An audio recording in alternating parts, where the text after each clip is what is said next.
Hello student, Shashi sir YouTube channel में आप सभी का स्वागत है।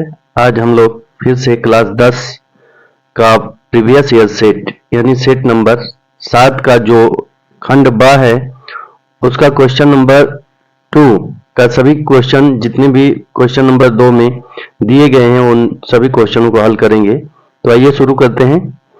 देखते हैं क्वेश्चन नंबर 2 का क नंबर दिया है इसमें कि बिंदु -4 6 बिंदुओं ए निर्देशांक दिया है -6 10 और बी का निर्देशांक दिया है 3 -8 को जोड़ने वाले रेखाखंड को किस अनुपात में विभाजित करता है। तो किस अनुपात में विभाजित करता है ये निकालना है। देखिए इसको हल करते हैं। पहले ये बिंदु लिख लेते हैं। बिंदु दिया है बिंदु 4 -4 6 और ए का निर्देशांक दिया है -6 10 और बी का निर्देशांक दिया है 3 -8। यहां पर देखिए ये ए हो गया, ये बी हो गया। ये निर्देशांक बिंदु -4 और 6, ए का निर्देशांक लिख लेते हैं -6 और 10 है और बी का निर्देशांक 3 -8 है। तो सूत्र लिखते हैं। सूत्र होगा P x, y बराबर m1 x2 plus m2 x1 बटे में m1 प्लस m2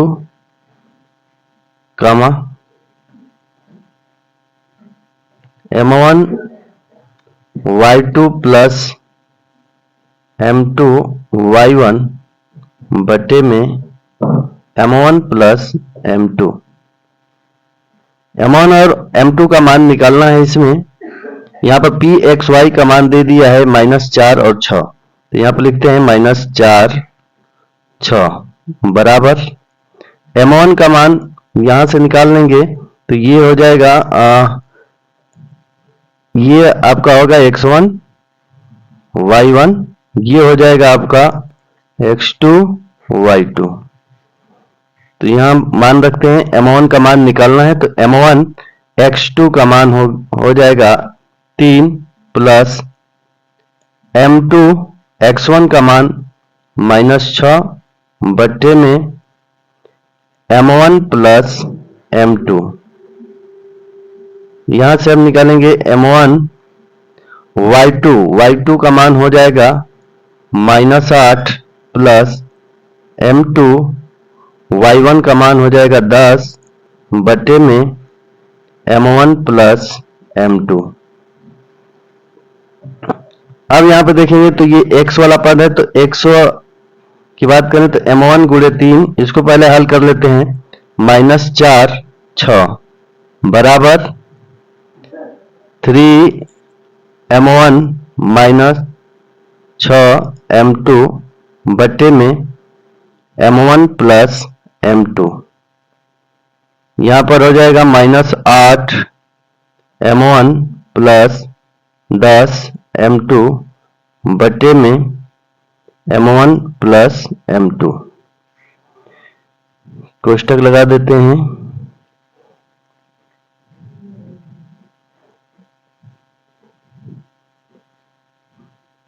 अब यहां पर तुलना कर लेते हैं। देखिए -4 का जो होगा ये वाला हो जाएगा और 6 का ये y वाला जितने भी ये y का पद दिया है ये हो जाएगा। तो m1 -6 m2 बटे में m1 प्लस m2 बराबर यहाँ पर होगा -4।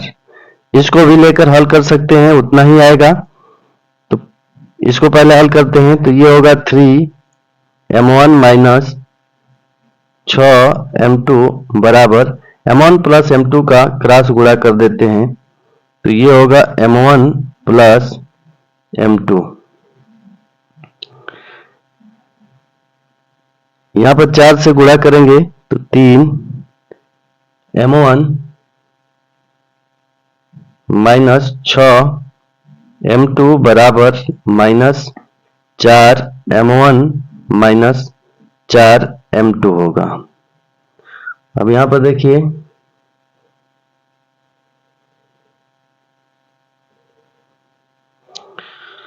m1 को एक साइड ले लेते हैं तो 3m1, ये माइनस इधर आएगा तो माइनस 4m इधर आएगा तो प्लस 4m हो जाएगा बराबर माइनस 4m2 और ये माइनस 6m2 उधर जाएगा तो प्लस m2 हो जाएगा। अब 3m1 प्लस 4m1 की बात करें तो ये जोड़ेंगे तो 7m1 होगा बराबर ये हो जाएगा 2m2।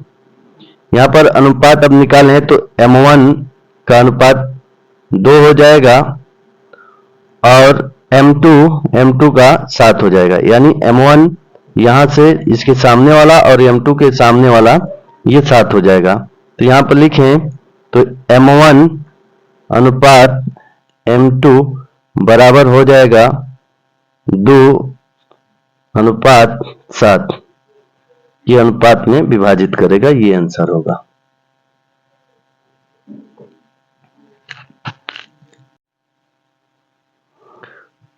दूसरा का ख नंबर देखते हैं। क्वेश्चन नंबर दूसरा का ख क्वेश्चन जो दिया है, एक बिंदु ए से जो एक वृत्त के केंद्र से 7.5 सेमी है सेमी दूरी पर है, वृत्त पर स्पर्श रेखाओं की लंबाई 6 सेमी है, वृत्त की त्रिज्या ज्ञात कीजिए।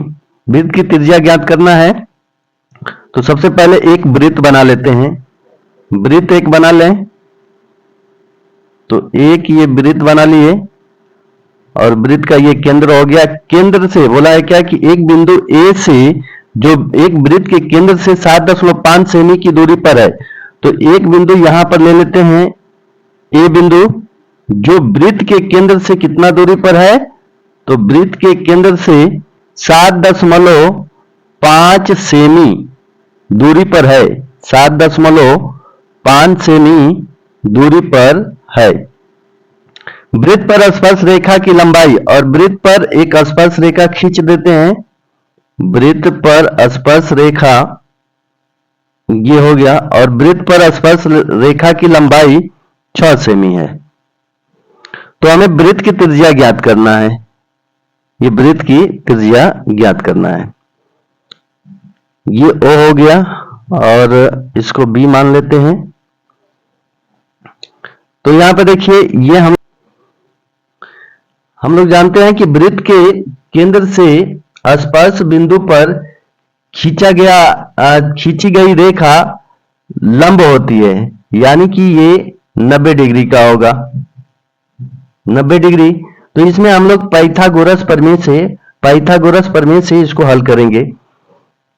अब यहां पर लिखेंगे कि त्रिभुज ए बी ओ में पाइथागोरस प्रमेय लगाएंगे तो पाइथागोरस प्रमेय क्या होता है, 90 डिग्री के जो सम्मुख भुजा होती है वो कर्ण होता है। तो कर्ण यानी कि ए ओ का स्क्वायर बराबर होगा लंब का स्क्वायर ओ बी का स्क्वायर प्लस ए बी का स्क्वायर।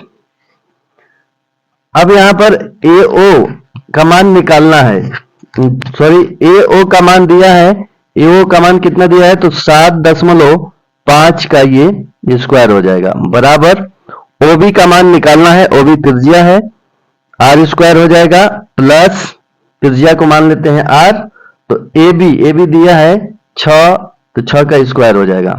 7.5 का स्क्वायर करेंगे तो ये हो जाएगा आपका 56.25 बराबर आर स्क्वायर अब प्लस 6 का वर्ग करेंगे तो ये हो जाएगा 36। 36 को इधर लेकर आएंगे तो 56.25, 36 को इधर लेकर आएंगे तो -36 बराबर ये होगा r स्क्वायर हो जाएगा। 56.25 में से 36 को घटाएंगे तो ये बनेगा आपका 0.225 बराबर r स्क्वायर। अब इसको हल करेंगे तो स्क्वायर जब हटाएंगे तो इधर स्क्वायर रूट आएगा, स्क्वायर रूट बराबर ये हो गया r। तो ये स्क्वायर रूट निकालें तो ये होगा 4.5 का स्क्वायर रूट होगा, तो ये त्रिज्या आ गया 4.5 सेमी। तो त्रिज्या कितना आ गया, r बराबर 4.5 सेमी आंसर होगा।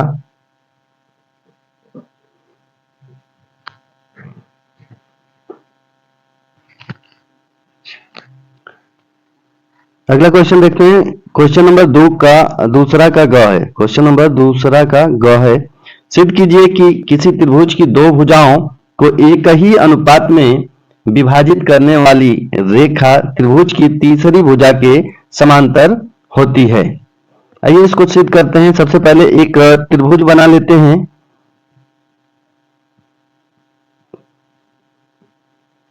एक त्रिभुज बना लिए,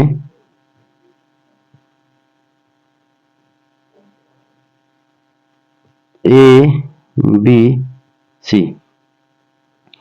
अब देखिए यहां पर लिखेंगे दिया है, दिया है, क्या दिया है इसको लिख लेते हैं। क्या दिया है कि किसी त्रिभुज, यानी एक त्रिभुज ले लिए तो लिखेंगे दिया है त्रिभुज ए बी सी, एक त्रिभुज ए बी सी जिसमें रेखा एल रेखा ले लेते हैं। एल रेखा भुजा ए बी को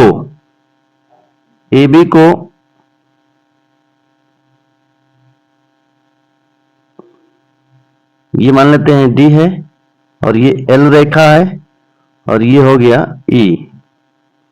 तो ए बी को बिंदु डी पर और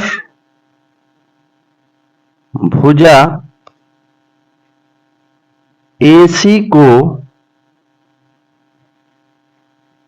बिंदु E पर इस प्रकार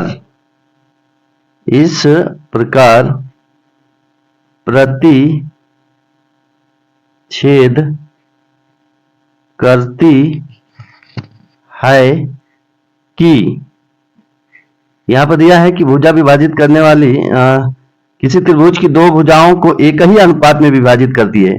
तो यहां पर लिखे हैं कि AC को E पर इस प्रकार प्रतिच्छेद करती है कि इनकी जो भुजाओं का अनुपात है बराबर हो, यानी कि AD बटे में AD बटे में DB बराबर होगा AE बटे में EC ये दिया है। सिद्ध क्या करना है, सिद्ध करना है, सिद्ध क्या करना है कि रेखा L BC को, यानी रेखा L BC के समांतर है। यही लिखा है कि रेखा L त्रिभुज की तीसरी भुजा BC के समांतर होगी, यानी कि L रेखा समांतर होगी BC के। यही सिद्ध करना है। अब लिखेंगे इसमें उत्पत्ति लिखते हैं, उत्पत्ति।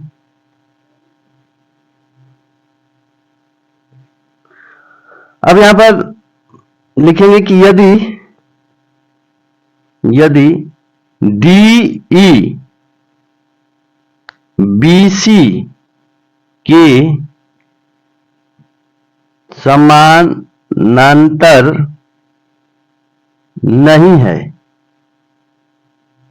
तो यानी कि मान लेते हैं कि DE BC के समांतर नहीं है, ये BC के समांतर नहीं है, तो एक हम लोग रेखा और खींचेंगे, एक रेखा और ऐसे खींच देंगे और मान लेंगे कि ये DF BC के समांतर है।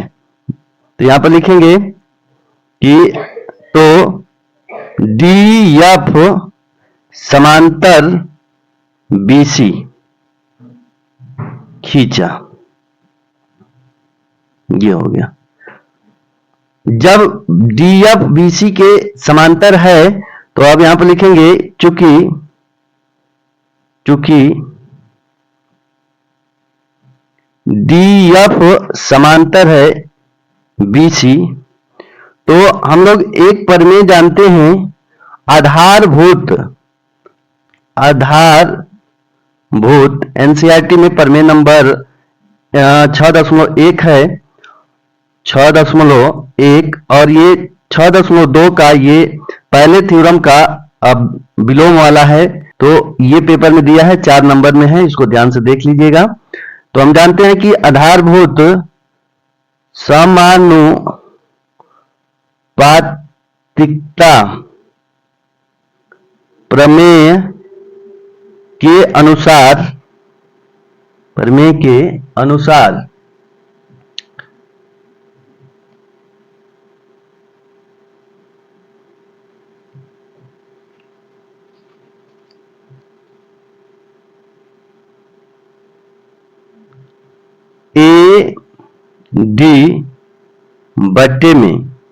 AD बटे में DB बराबर होगा AF बटे में FC, AF बटे में FC। जब DF BC के समांतर है तो हम लोग आधारभूत समानुपातिकता प्रमेय के अनुसार लिख सकते हैं कि AD बटे में DB बराबर होगा AF बटे में FC, ये बराबर होगा। अब यहां पर देखते हैं कि यहां पर दिया है कि AD, यहां पर देखिए कि यहां पर दिया है कि AD बटे में DB बराबर AE बटे में EC। इसको समीकरण नंबर 1 लिख देते हैं। अब समीकरण नंबर 1 और इसको समीकरण नंबर 2 लिख देते हैं। समीकरण नंबर 1 और 2 से देखेंगे तो AF बटे में FC बराबर होगा AD बटे में DF का मान यहां पर रख देंगे, तो AE बटे में EC यहां पर लिख देंगे समीकरण 1 और 2 से, यानी कि AD बटे में DB का मान यहां पर पुटअप कर देंगे, तो AF बटे में FC बराबर AE बटे में EC हो जाएगा। अब क्या करते हैं इसमें कि दोनों पक्षों में एक एक जोड़ देते हैं। अब दोनों पक्षों में एक एक जोड़ देते हैं, तो AF बटे में FC प्लस 1 बराबर AE बटे में EC प्लस 1। एलसीएम ले लेते हैं, एलसीएम लेंगे तो ये बनेगा AF प्लस FC बटे में FC बराबर AE प्लस EC बटे में EC। AF plus FC, AF plus FC जब मिलाएंगे तो ये बनेगा AC बटे में FC। AE plus EC, AE plus मिलाएंगे तो ये बनेगा AC बटे में एफ, ई सी बनेगा। अब यहां पर देखें तो यहां पर AC से AC कैंसिल होगा, क्रॉस गुणा करेंगे तो ये मिलेगा FC बराबर EC मिलेगा। और ये तभी संभव है, FC बराबर है EC, यह तभी संभव है जब बिंदु F और E समपाती हो। ये बराबर कब होंगे? जब ये दोनों बिंदु एक ही पर होंगे, समपाती होंगे। अर्थात यहां पर लिख सकते हैं कि यह तब तक संभव नहीं है जब तक कि बिंदु F और E समपाती न हो, अर्थात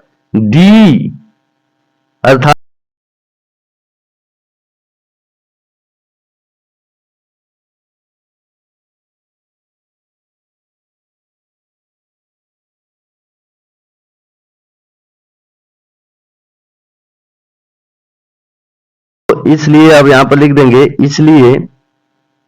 इसलिए L समांतर होगा BC। तो यही प्रूफ करना था, प्रूफ्ड हो गया। मोस्ट इंपॉर्टेंट क्वेश्चन है, इसको ध्यानपूर्वक देख लीजिएगा।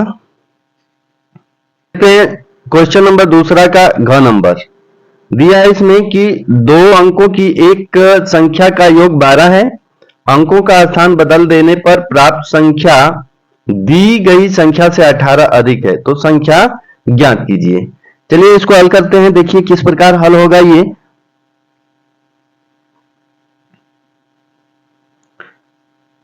क्वेश्चन नंबर ये है, क्वेश्चन नंबर दूसरा का ये घ नंबर है, दिया है कि दो अंकों की एक संख्या का योग 12 है। तो इसमें मान लेते हैं कि माना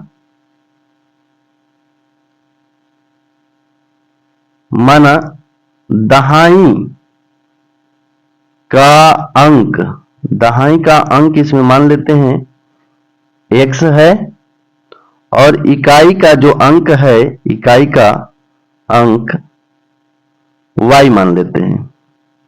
अब यहां पर देखिए संख्या बनाते हैं,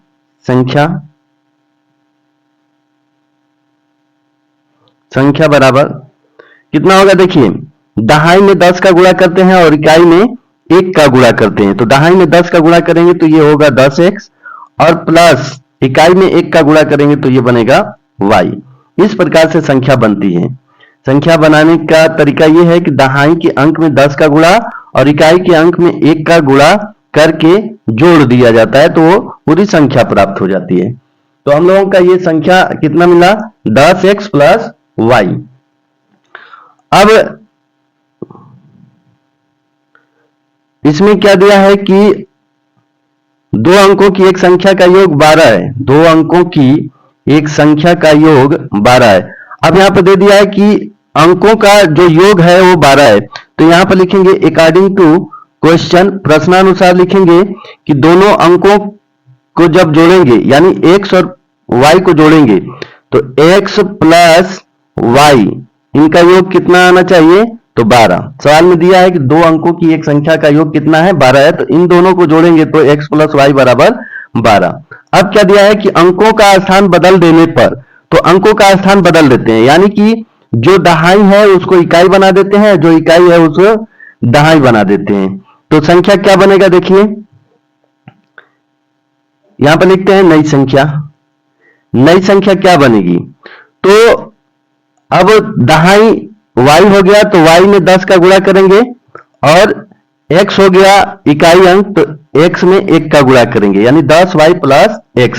यानी कि यहां पर समझिए कि इकाई और दहाई, तो यहां पर दहाई अंक कितना है? x है, तो अब दहाई अंक को बदल देना है, यानी इकाई अंक बना देना है, और इकाई अंक को दहाई अंक बना देना है, यानी y दहाई पर हो जाएगा और इकाई पर x हो जाएगा।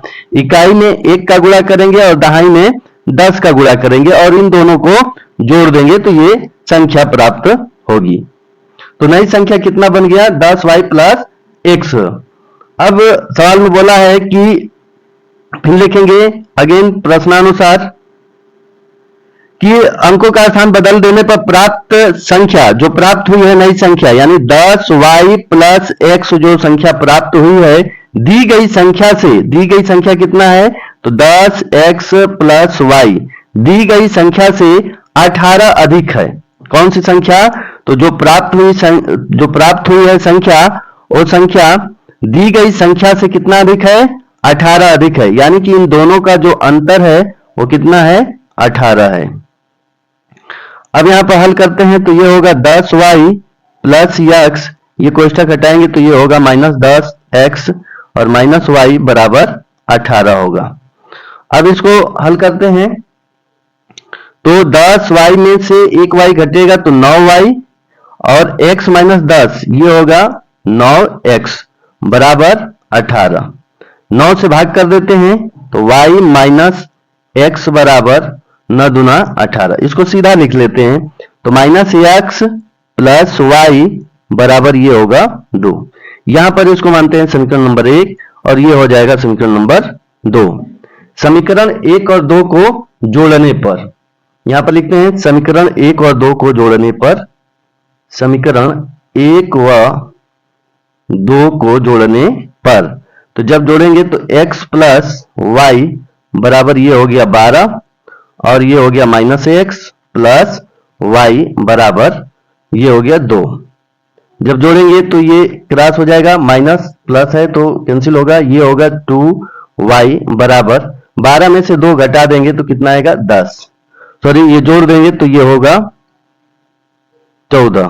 जोड़ना है तो ये हो जाएगा 14, तो y बराबर 14 बटे में 2, तो y बराबर कितना आ जाएगा 7।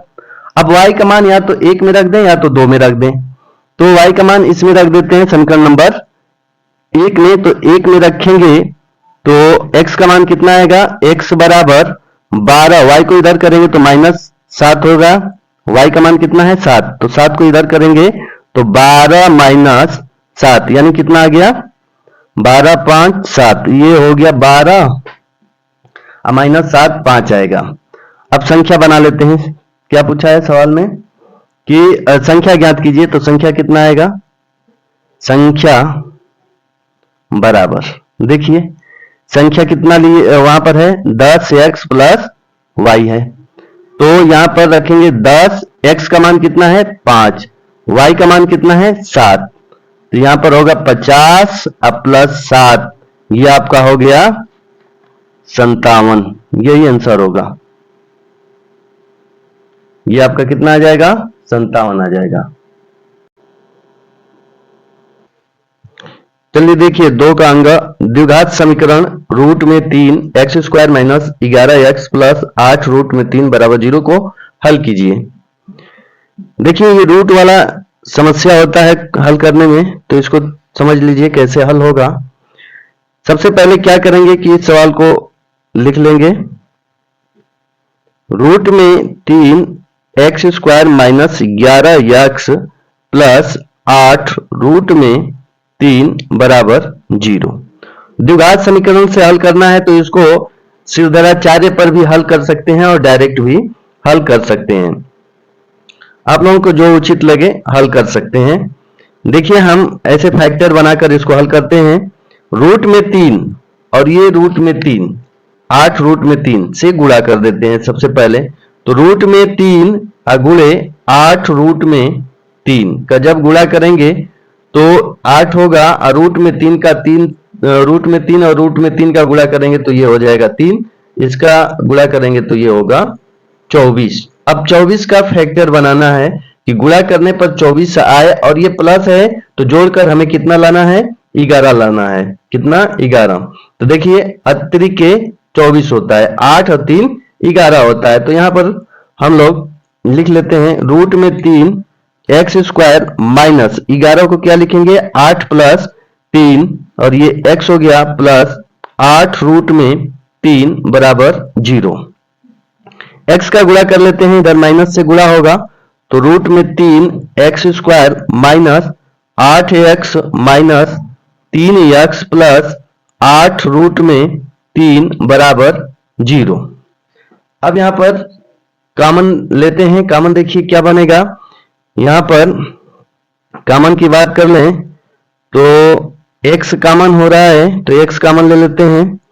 x यहां पर क्या बनेगा, रूट में 3 माइनस रूट में 3 x माइनस 8, ये बनेगा। माइनस यहां पर कॉमन क्या लेंगे, तो देखिए यहां पर कॉमन लेंगे रूट में 3।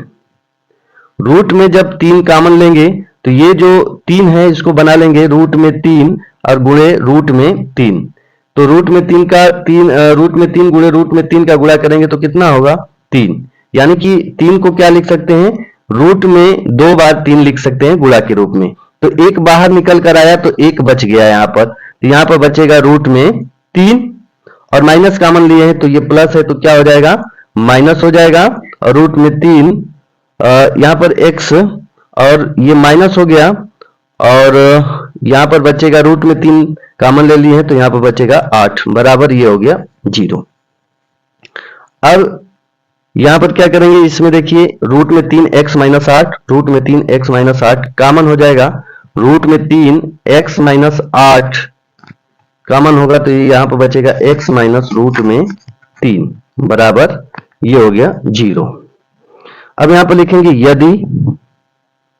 यदि रूट में 3 x माइनस 8 बराबर 0 हो तो रूट में 3 x बराबर, इसको उधर करेंगे तो कितना आएगा, 8 प्लस में हो जाएगा। तो x बराबर कितना, 8 रूट में 3। रूट में 3 का परमेयीकरण करेंगे तो यहां पर बनेगा 8 रूट में 3 बटे में 3, ये एक x का मान आ गया। अब लिखेंगे यदि x माइनस रूट में 3 बराबर 0 हो तो x बराबर कितना, तो रूट में 3। यानी x का अभीष्ट मान देखें तो x बराबर 8 रूट में 3 बटे में 3 और x का मान रूट में 3 होगा, ये आपका अभीष्ट मान होगा। तो अभीष्ट मान बराबर 8 रूट में 3 बटे में 3 कामा रूट में 3 होगा, यही आंसर होगा।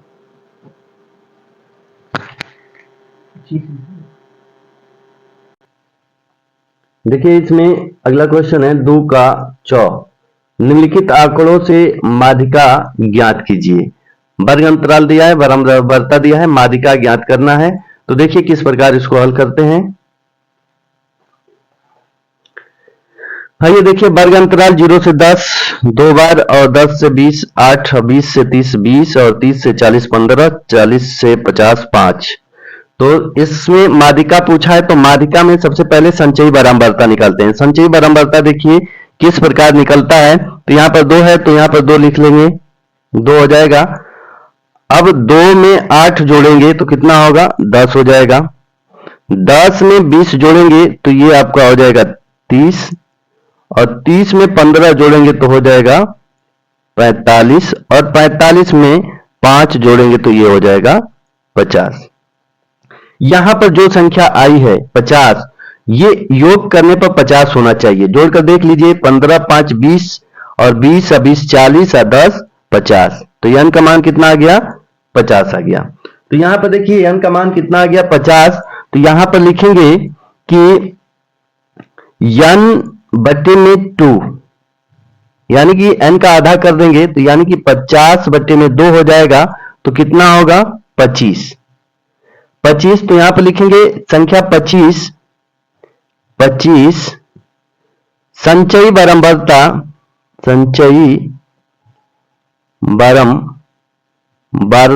संचयी बारंबारता किस में निहित है, देखिए 30 में आ जाएगा। तो संचयी बारंबारता 30 में अंतर्निहित है, अंतर्निहित है, अंतर्निहित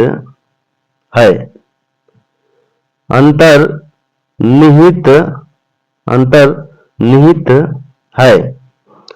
अतः वर्ग अंतराल की बात करें तो वर्ग अंतराल कितना होगा, वर्ग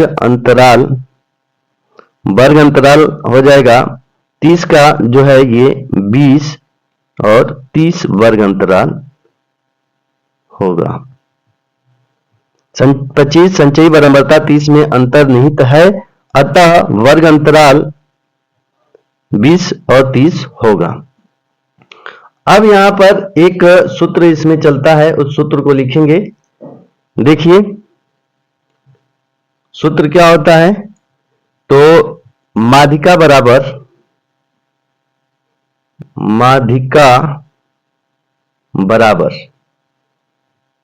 L1 प्लस, अभी बताएंगे L1 क्या होता है, तो L1 L2 माइनस L1 बटे में F कोष्टक में N बटे में 2 माइनस ये होगा CF, यानी CF मतलब होता है संचयी बारंबारता होता है। क्या होता है, संचयी बारंबारता होता है। अब देखिए L1 क्या होता है, तो L1 आपका ये हो जाएगा, L1 बराबर यहां पर लिख देते हैं, L1 बराबर ये जो 30 है, ये संचयी बारंबारता 25 जो जिसमें अंतर्निहित है उसका जो वर्ग अंतराल 20 30 आया है, तो ये L1 होता है, ये L2 होता है। तो L1 हो गया 20 और L2 हो गया 30। अब यहां पर ये जो 20 होता है ये F का मान होता है, और संचयी बारंबारता जिसमें अंतर्निहित है उसके ऊपर वाले पद ये CF होता है, संचयी बारंबारता होता है। तो यहां से अब मान लिख लेंगे, तो L1 का मान हो गया 20 प्लस L2 L1 इन दोनों का अंतर हो जाएगा 10, और F का मान है 20, और N बटे में 2 कितना आया है 25, माइनस CF कितना है 10, तो ये आपका हो जाएगा ये 20, अब प्लस 0 से 0 कैंसिल होगा, तो 1/2 और गुणे ये हो जाएगा आपका 15, ये आपका 15 हो जाएगा। और जब 15 का आधा करेंगे तो कितना होगा, तो 20 प्लस ये 7.5 हो जाएगा, जब इसको ऐड करेंगे तो आएगा आपका 27.5, कितना आ जाएगा 27.5, ये आपका माध्यिका हो गया। तो यही आंसर होगा। इसी प्रकार से माध्यिका का जो सवाल होता है बनाया जाता है, तो ध्यानपूर्वक देख लीजिएगा, आपका इतना 27.5 आंसर हो जाएगा। अगला इसका पार्ट हम लोग कल हल करेंगे। तब तक के लिए जय हिंद।